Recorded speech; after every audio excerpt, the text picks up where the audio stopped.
What's up, YouTube? Let's see. Today I wanted to talk about a few things. The first thing is replacing your power supply, your AC adapter for certain systems. The reason I want to talk about this is because I recently blew my AC adapter for my Super CD-ROM, and it's been out of commission for a little while, not too long, because you know, I'm very persistent on fixing my stuff. And I sit in front of a computer all day, so I have a lot of time to, you know, to do some research. So I just wanted to break down certain things that you would need to know in order to find a replacement AC adapter that particularly might not have been made for the system but works.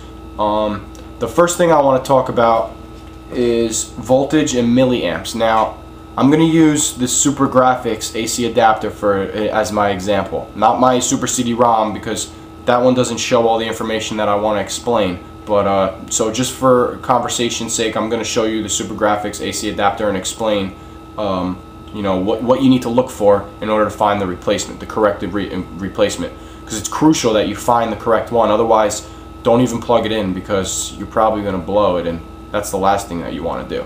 So let's take a look at this. It's not clear, but this is the power supply. Now, there's some words on it, which is very common for any power supply.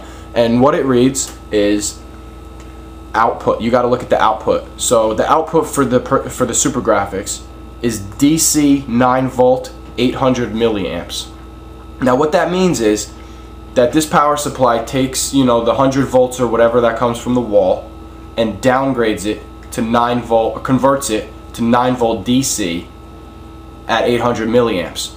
Now, if that doesn't make any sense, basically those numbers are what numbers you need to find on the new power supply to, you know, to replace it. So, for example, I found a power supply that met my requirements for my Super CD-ROM, and it works. So, but before, you know, you do that, you need to understand polarity. Now, polarity is crucial on making, you know, not blowing your stuff, because you're dealing with power. So everything has to be right before you plug it in. Otherwise, you know, you're gonna blow it. So I don't know if you guys are familiar with polarity, but I'm hoping you're not, so I can explain it to you. Now, if you look at most power supplies, 9 times out of 10, it's gonna have this weird little icon right here where it shows a circle, and another circle.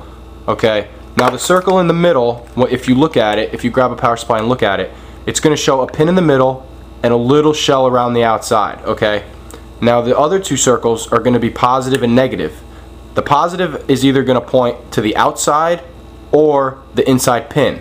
Now this icon here represents the plug, because the plug has two signals going into it, a positive and a negative.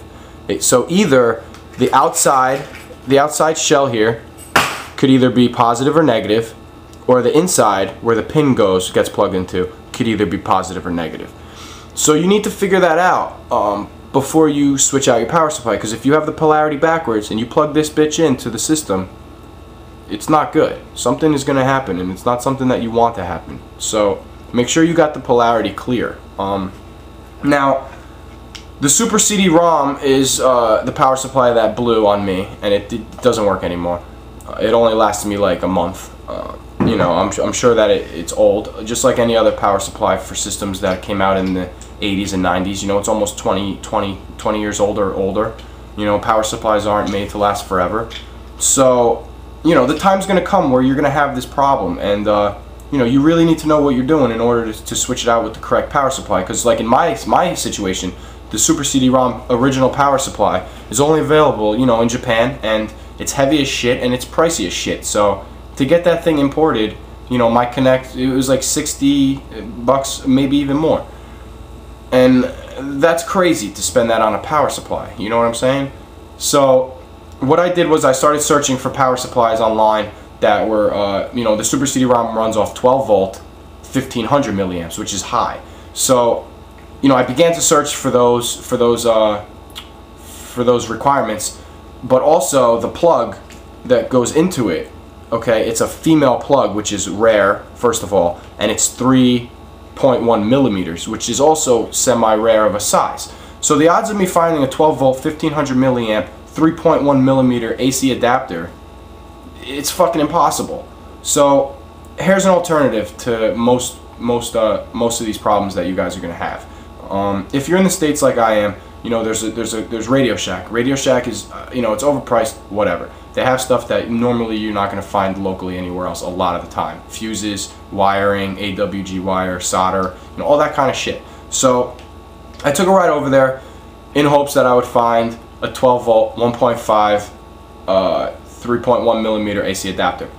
They didn't have that exact AC adapter that I was looking for, but they had this right here, which is a universal Enercell 12 volt, 1.5 amps. Now, the plug is nothing. There's no plug on it. It's universal. So then you go and you look for, you know, the right size, 3.1 millimeter female. And then if you have this and you have the power supply, you just have to set the polarity right. Now, on this particular unit, it says tip and negative. So if the tip is positive, then you're going to aim the tip towards the tip, meaning positive towards to the tip, which is the way that the Super CD-ROM happens to go. But if the icon that I showed you before shows the opposite, meaning, you know, the outside is positive and the pin inside is negative, then, you know, you're just going to reverse this to go the other way. Now, it might seem easy, but you have to make sure you get this correct, guys, because if you don't, you know, you're gonna blow your stuff, and I don't want to, you know, I don't want to hear, you know, oh, I tried to do what you said in the video and I blew my system, because I'm explaining to you right now that polarity is very important. And if you're not sure, Radio Shack will help you set this correctly if you bring in the unit that you need fixing. Now, the Super CD-ROM power supply didn't have the polarity icon on it, so that was a bitch. But if you look at the Super CD-ROM, the polarity icon is actually on that where you plug it in. So I kind of lucked out in that case that I was able to find the correct polarity. But you know, if you don't know the polarity, you know, don't just guess. You know, try to find it online. You know, what I also found helped. You know, you go on eBay. You know, you can find, like, for example, someone selling a Super CD-ROM too, and you know, they're gonna have the power supply there. So either look at the picture and try to read it off the picture, or maybe message them and just, you know, ask them, play stupid, you know, I'm interested in just the power supply, what's the specs on the power supply, you know, stuff like that. Make sure you know, that you got those three things right: the voltage, the milliamps, and the polarity. If you got all that correct, you shouldn't have a problem replacing the power supply with, you know, something like this from Radio Shack. It only costed me, you know, $26 for this total. So, you know, they give you a free tip when you buy one of these.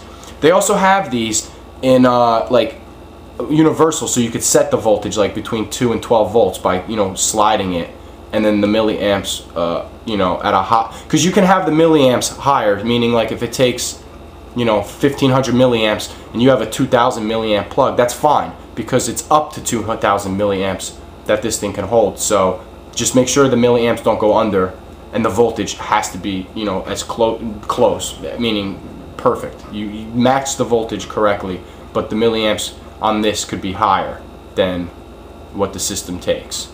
Alright? So hopefully you guys understand that a little bit. If not, I'm sorry, it was confusing. I only got another minute, so I'm going to breeze through real quickly some stuff that I picked up. We could start with, we only have a minute. Start with this right here. The Contra Adventure. See the Contra Adventure for the PlayStation 1. It's mint. I got it for 15. Not a bad deal. Second thing I picked up was this right here. It's a Game Boy Pocket. It's a rare color, black and pink. I'd never seen it in this color really too often, so I'm happy that I picked this up. Came with everything, and the system is actually mint. There's not one scratch on this thing, so I'm really happy about this. It's very, very lightweight, and you know, everything about it is perfect. I'm very, very happy I got this. I'm probably gonna LED mod it if I'm able to. I'm gonna have to read up on that and see if I could. The last thing I picked up was a game for the Game Boy Pocket, and that was Pokemon Blue. Just the cart, loose. Oh, and I got the Game Boy Pocket for only 25 bucks, which is a great deal. And the Pokemon Blue I got for 12. So, you know, little pricey, but great finds. That's it for me. Thanks for watching, and if you haven't already,